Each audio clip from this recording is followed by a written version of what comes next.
Oke, kita semua tahu lah ya, 2 kali 5 itu 10. Gampang. Tapi pernah nggak sih kepikiran apa sih sebenarnya arti dibalik simbol kali dan bagi yang udah kita hafal dari SD? Ternyata nih ceritanya lebih dalam dan lebih seru dari yang kita kira. Coba deh, kita mulai dari yang paling dasar. Kalau saya tanya, 5 dikali 2 itu artinya apa? Saya yakin banget, jawaban pertama yang langsung muncul di kepala kalian pasti, Ya 2 tambah 2 tambah 2 tambah 2 tambah 2 ya kan? Dan itu nggak salah sama sekali. Itu emang gerbang pertama kita buat kenalan sama perkalian. Fondasi dasarnya banget. Tapi pertanyaannya, apa cuma sebatas itu aja? nah ini dia yang seru. Kalau kita mikirnya perkalian itu cuma penjumlahan berulang, kita bakal kehilangan banyak banget makna lain yang justru lebih kaya dan penting buat ngerti matematika. Yuk, kita bedah satu-satu.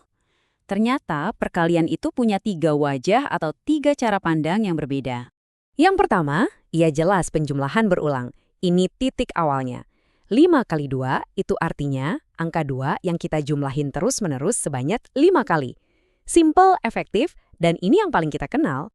Nah, cara kedua ini ngajarin kita buat jadi lebih teratur, yaitu lewat pengelompokan yang sama. Jadi 4 kali 3 itu bukan lagi sekedar 3 tambah 3 tambah 3 tambah 3. Coba bayangin, ini tuh kayak kita punya 4 kelompok, dan di setiap kelompok itu ada 3 barang. Jadi ini lebih ke soal struktur, soal pola, dan organisasi. Yang terakhir, ini keren banget, namanya model area. Jadi 2 kali 3 itu bisa kita lihat sebagai kotak-kotak yang punya 2 baris dan 3 kolom. Kenapa ini penting banget? Soalnya cara pandang visual kayak gini tuh jadi jembatan buat kita ngerti konsep-konsep yang lebih ribet nanti, kayak ngitung luas di geometri atau bahkan dasar-dasar aljabar. Oke, perkalian udah. Sekarang kita pindah ke saudaranya, yaitu pembagian. Dan ternyata pembagian ini juga punya kepribadian ganda. Dan ini nih yang sering bikin pusing. Intinya tuh gini, setiap soal pembagian itu sebenarnya lagi nanyain satu dari dua hal yang beda banget. Pertanyaannya bisa jadi, berapa sih isi tiap kelompok? Atau ada berapa banyak kelompoknya? Beda kan? Oke, yang pertama namanya partisi. Gampangnya, ini tuh membagi rata.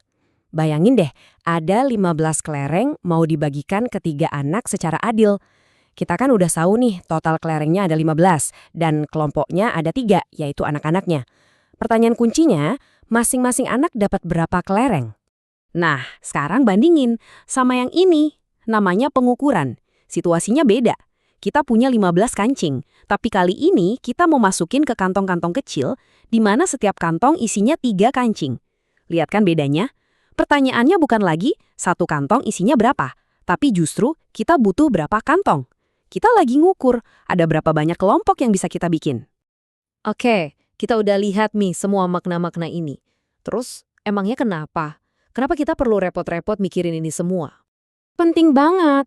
Soalnya pemahaman kayak gini tuh fondasi matematika yang beneran kuat.